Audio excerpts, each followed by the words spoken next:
darlings, and welcome to a divine time with Babs Levine. Of course, I am Babs Levine. Let's get right down to it.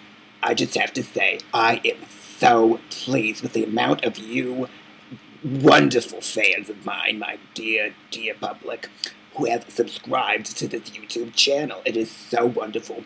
And a lot of you young people have found your way here. Today, I wanted to answer some of the fabulous questions that you wonderful people sent to me. There's a lot of wonderful ones, and I apologize that I couldn't answer all of them. I really wanted to, but I answered a couple of them.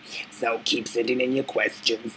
I'm working on starting a Twitter account and possibly a Facebook fan page. So keep your eyes and ears open for that one, alright? Okay. Alright. So, Scare Moon Turkey. That's a beautiful name. They ask, how do you keep that fabulous hair so fabulous? I mean, that's got to be a lot of work. Oh, well, thank you, darling. I'm so pleased that you enjoy my hairdo. I've had it for several years now, and I feel that it works for me. It just enhances my beauty. All right, darlings. Well, to answer your question, how I keep my fabulous hair so fabulous, is my hairdresser, Vivi. She's a drunk. She's a homewrecker. And an occasional cougar, and I absolutely adore her. She is absolutely fabulous, darling. As you can tell, she does fabulous hair. She has been with me for many years. She's actually my dear late husband, Bobby. I love you, darling. It's his cousin. She's his cousin. So we've known each other since Bobby and I were married. She's a wonderful woman. We've known each other for years. She's traveled with me as I've gone on the road to tour. And she's the only person that I'll let touch my hair to keep it at this exact height and color. Yes, I admit I dye my hair, but what can you do these days? Beauty costs money. She's just absolutely wonderful. And it just so happens that she's moved in 2 floors up. So you'll probably see a bit of her in future videos. She is just absolutely wonderful and fabulous. She just oozes southern charm, wit, and bourbon. Alright, the next question is from Heather Willett. Is that correct? Heather Willett. Hello, darling. I hope you're having a wonderful day. Heather asks, any truth to the rumor that you got in a knife fight with Doris Day? I thought I was through hearing about this story. I mean, it's been so many years, but darling, you asked, so I will tell you, but this is the absolute final time I will ever address this story. Yes, it's true. There was an incident between Doris and I, but it's been blown way out of proportion over the years. Now, the story is, Doris and I were both guests at Rock Hudson's birthday party. And, of course, she was scheduled to sing at the event. And, well, let's just say that her dinner did not agree with her, and she had to hurry to the little girl's room to take care of some personal business. And the time came for her to sing.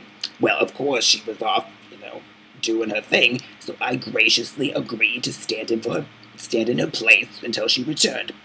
So, halfway through my rendition of Que Sera Sera, Doris walks in, and as a joke, she grabs a butter knife from our table, comes up behind me, and pretends to slit my throat. Well, I didn't know this was going to happen, mind you, and so I, in surprise, throw my hands back, hitting her in the eye, giving her a black eye. She falls over, I fall over, land on the piano player, he falls over, breaks a rib, and it was just it was a mess. But it wasn't malicious, it wasn't meant to be cruel, it was a joke. I understand she might have been a little hurt by the fact that I received a standing ovation eventually once we both regained consciousness. And, yes, but of course, the press were there, they turned it into this whole ordeal. But let's just say, hypothetically, if there were a knife fight, I think we can all agree who would win that. Alright, next question. DFW Jack asks, what can you tell us about theater in the 20s? You were there, right?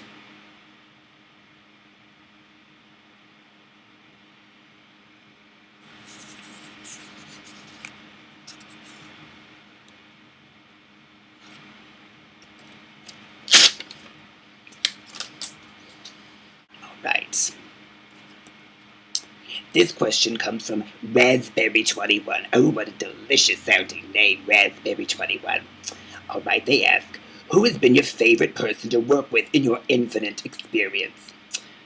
Oh, darling, that is a difficult question to answer. I've been with so many people over the course of my career, singers, actors, performers. How could I possibly choose? Well, I would have to say the first person that comes to mind is that dear, dear, adorable man, Don Knotts. Such a fabulous person. We worked together on a little slapstick, low-budget comedy called Gary's Waffles. He, of course, played Gary, and I was his love interest, Denise. And he was just such a gentleman, quick wit, very smart, a delightful man. And if I may say so, he had the most luscious lips that I have ever had the pleasure of experiencing. Well, of course, that was before I met my dear late husband, Bobby. Love you, darling.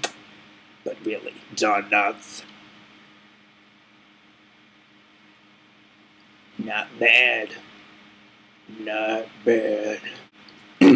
Our next question comes from Dec Carter. Was it Des? D-E-C Carter. I'm sorry, darling. I am absolutely horrible with names, but it should be so simple. I'll just say Dec. I hope that's all right. I apologize if it isn't. He asks, any advice for young thespians trying to break into the biz? Darling, show business is a wonderful career to go into. It is so exciting, it's so sophisticated, so glamorous, but it is also a highly competitive and extremely stressful career. It is not for the faint of heart. It's also known to cause premature aging, but thankfully, as you can tell, I have not had to experience such an awful situation. I have kept my good looks over the years. But as for advice, I would have to say there are 3 things that I think it is vital for young people to know today who are trying to get into the business. First of all, you have to know without a shadow of a doubt that show business is what you want to do for the rest of your life. If you can see yourself doing anything else, then honey, you probably should reconsider. If the desire to perform and entertain does not flow through your veins, it's going to be extremely difficult. But if you know that it's what your calling in life is for, then darling, you do it. My second bit of advice has 2 parts to it. Aren't you lucky? The first one is get as much experience as you possibly can. If you're still in school, perform in school plays. If not, go to community theater, participate with that. Go to see as much theater as you can. Professionals best, but see as much as you possibly can. If all else fails, get together a couple of friends and put on skits. I don't care, any way that you can gain more experience and learn more skills and hone your talent. That is going to be better for you in the long run. Now, the second bit of this advice is to network, network, network. It's truly the who you know in this business. So, in this age of technology, as I'm learning right now, we can contact so many people that we might otherwise not have access to. So, I would say contact actors around where you live. If there's professional theater, go to the theater and see if they can arrange a time for you to meet with the actors there. Have a question and answer with them. See how they got into the business. See what they offer for tips and advice. Or if you're not able to do that, see if the theater could relay your questions to them. Leave your email address or your mailing address. Anything that can help you talk to people in the business.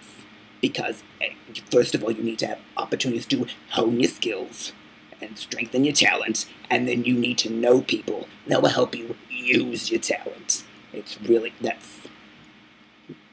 Now, the third bit of advice. This is the most important. Always, always, always, no, I don't care if you're a janitor, an understudy, or the star of the show, be kind to everyone you come in contact with, because kindness, people remember people who are kind to them and they respect them.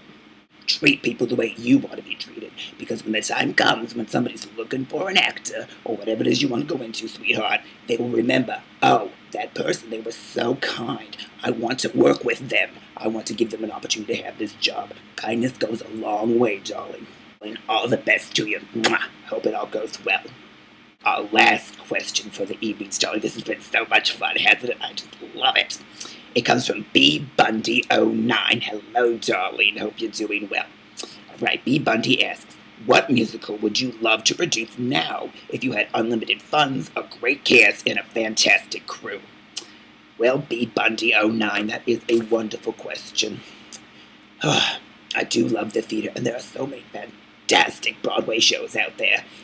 I would have to say that if I had the choice of any show past to present, I would want to produce Jerry Herman's classic Mame. Oh, Angela Lansbury in the title role. I saw it 76 times. Can you believe it? I just absolutely loved it. She was fantastic. But I feel that Jerry's score, it really needs to be brought back. It is beautiful, it's heartwarming, it's fantastic, it's absolutely fabulous. Now, of course, I would have to play the lead role of Mame. I mean, is there anyone else out there that could possibly perform it as I could? I don't think so, darlings, and I don't think you think so either. Thank you, darlings, for all of your questions. They were fabulous, and I had a wonderful time answering them. So please continue sending in your questions and asking for advice. I'll do what I can. And as I said before, I'm working on getting a Twitter page and a Facebook fan page started as well. So keep looking for that, and please tell your friends and your family to subscribe to my channel. Until next time, darling, I love you all. Hugs and kisses. Goodbye.